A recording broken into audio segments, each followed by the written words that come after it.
Hello, everyone. This is Tom Fox back for another episode. And I'm absolutely thrilled today to have Jessi and Ari Adler, co founders of Trekkers. Guys, first of all, welcome and thank you so much for taking the time to visit with me today. Thanks, Tom. We're glad to be here. So, you guys have a really unique story and we're going to get into it, but I have to set it up with the following. I met Jessi through the podcast world because she helps companies or a company guests on the podcast and a variety of other strategies. Ari is retired, but has a great backstory that I'm going to touch on because I'm a political junkie as well. So, Ari, let's start with you. Tell us your last paid gig. Well, I do freelance work now, so I'm practicing retirement, I think is how Jesse puts it. But previously my last official corporate type gig was I was the press secretary for the governor of Michigan. I have a background in public and media relations and journalism actually, and I have worked for state legislature and the executive branch, the executive office, and also State Department in Michigan. So I have a long history of service in state government. Jessi, what's your current gig? So I am currently the director of media relations at Platform PR, and as you said, because we met through the podcasting world, I help all of our clients, which are mostly in the legal technology fintech space, get media relations through earn journalism, trade shows, or trade publications, podcasts, different opportunities. And so when I first started looking, so I also had been in state government and higher ed for years, and just wanted a different change. It was something, called to me and I said I just didn't really want to do the corporate grind anymore. So while I'm still doing it, I guess, I'm doing it remotely. And Platform is a completely virtual PR company. We do not have an office to go to at all. It's wherever our houses happen to be and my house happens to be in a trailer. And so that's, how we got started on this is that we realized once both of us were working remotely in our own house, what was keeping us in that house? And so we decided that we were going to take our jobs on the road.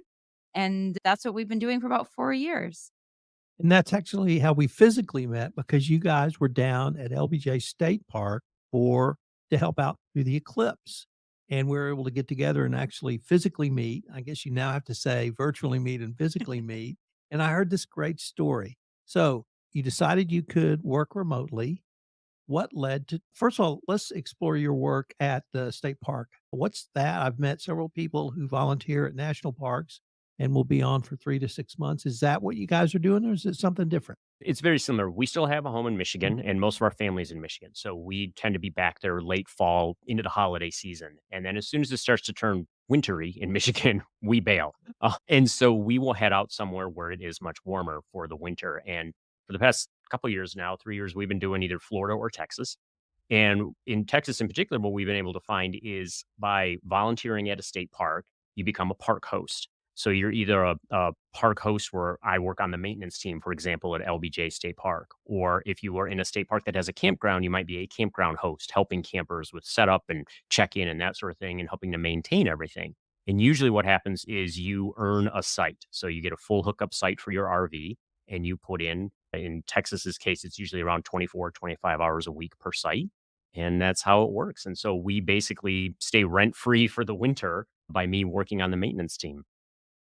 And are you doing your remote work at this time, or are you doing, work at the state park, or what else might you be doing? Well, I'm doing both. So I'm juggling my full-time 40 plus hour a week PR job, Monday through Friday. And then on the weekends, I'm helping out at the park. So here at LBJ, what's really cool is they have a living, working historical farm where you have interpreters dressed up in period appropriate clothing.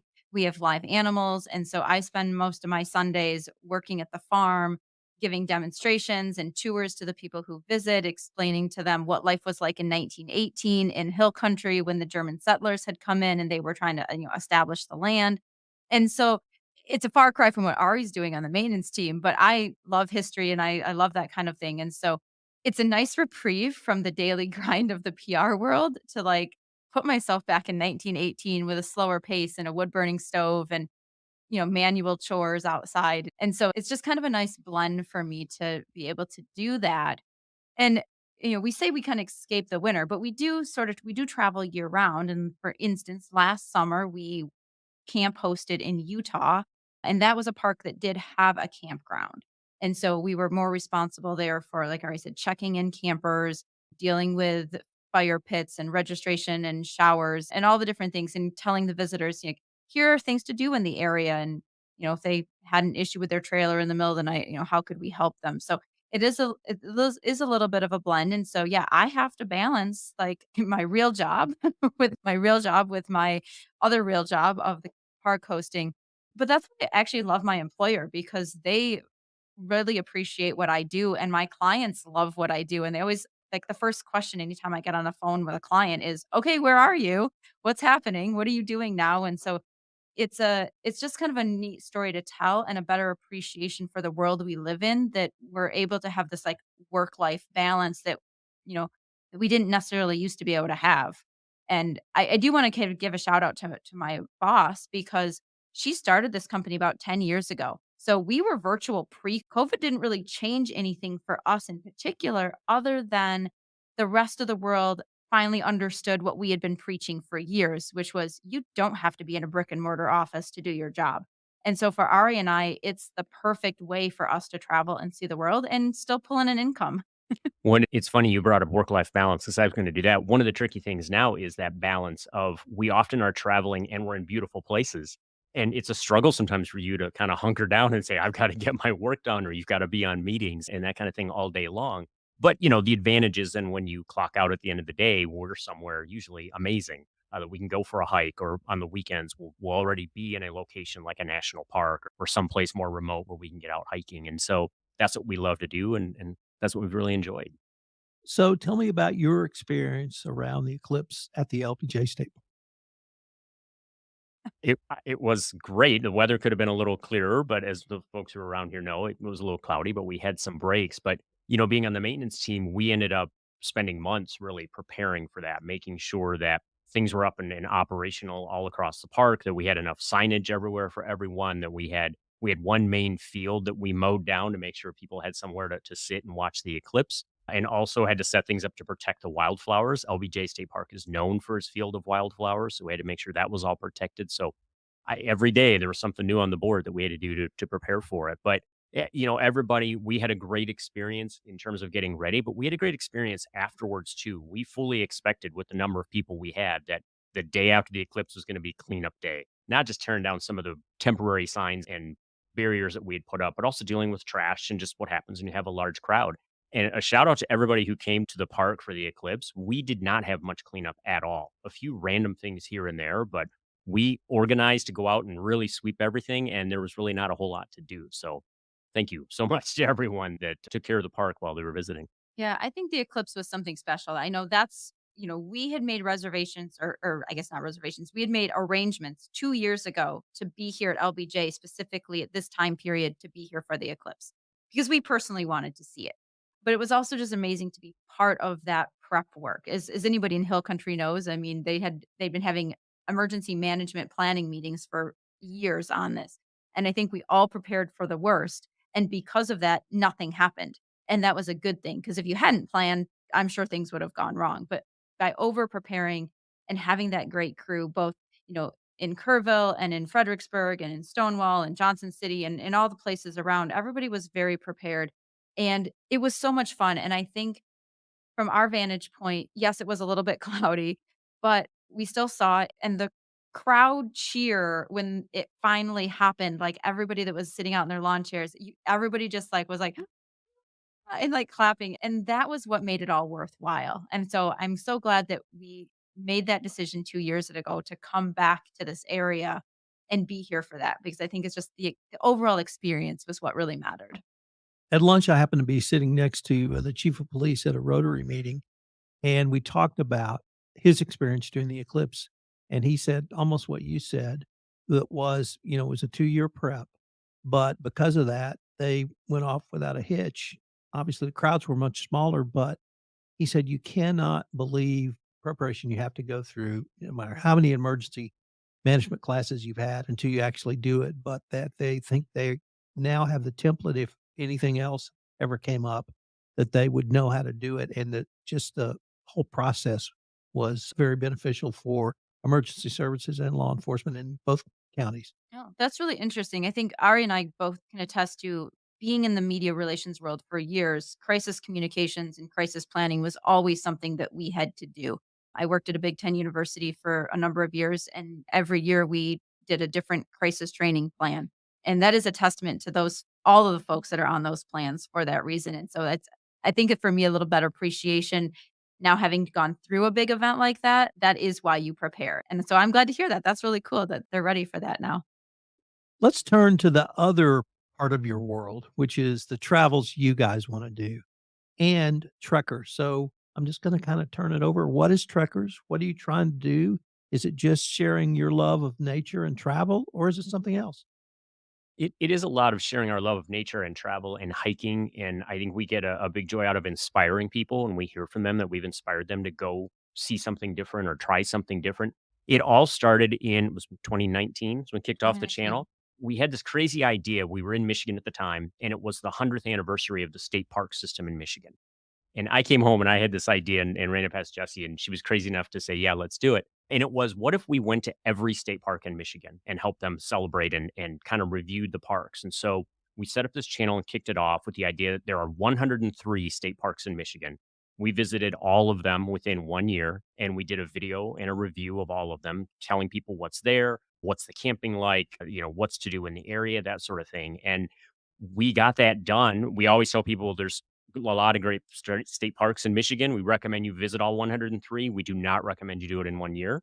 That was a lot, but that's really how we kind of kicked off. And then we got done, and people are like, "Well, now what's the next state you're going to?" And so we decided to keep the channel going, and we've just continued to share our travels and the hiking that we find and the parks we visit, and it's been a good experience. Yeah, I think and that was when I wasn't remote at that point in time. I was working at a brick and mortar s place where I had to go every day, and so fitting in 103 parks pretty much on weekends and vacation time only was a bit of a challenge. But that was really one of the impetuses for finding that different lifestyle. It picked up the bug for us of like, we really want to do this full time. And so that's how I landed at Platform was I spent not only did I spend all of 2019 visiting 103 state parks, but I spent the year looking for a new job. And so it was all right, I have parameters, I know what I want to do, I have a focal point, I have a passion, and I found that job in Platform. And so now that's where we at. But I think for us our we have our truckers brand and our slogan is hike, camp, and boldly go. And for us, it's okay, how many different places and it yes, literally those are the things, but it encompasses so much more. All of our hiking adventures, it doesn't matter if it's maybe just say like walking a river trail or hiking to the top of a mountain. It's all the same to us. It's just getting out there and exploring and enjoying new places. The camping in beautiful places. Like Ari said, I may be working, but I'm waking up, in Big Bend National Park, or I'm waking up in the Smoky Mountains, or somewhere, along a river.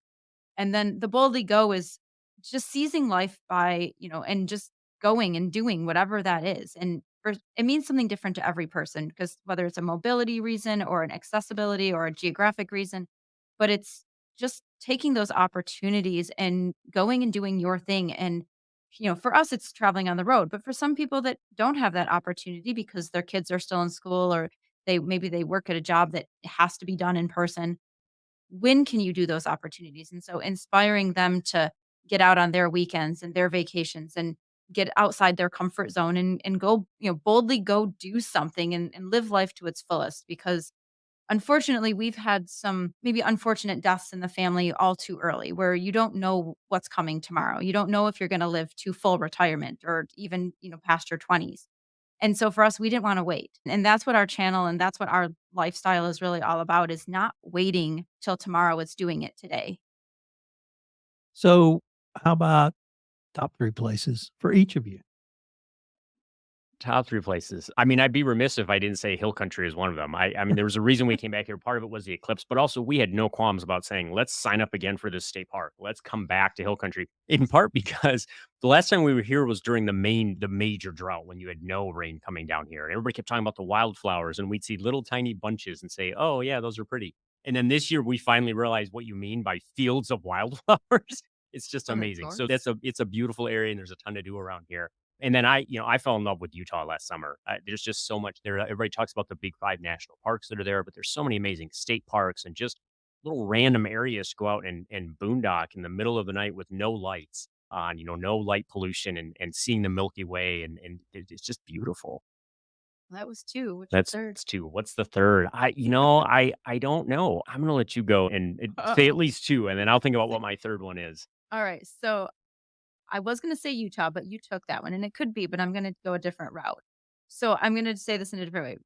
After we did the 103 state parks, everybody asked us what was our top state park in Michigan.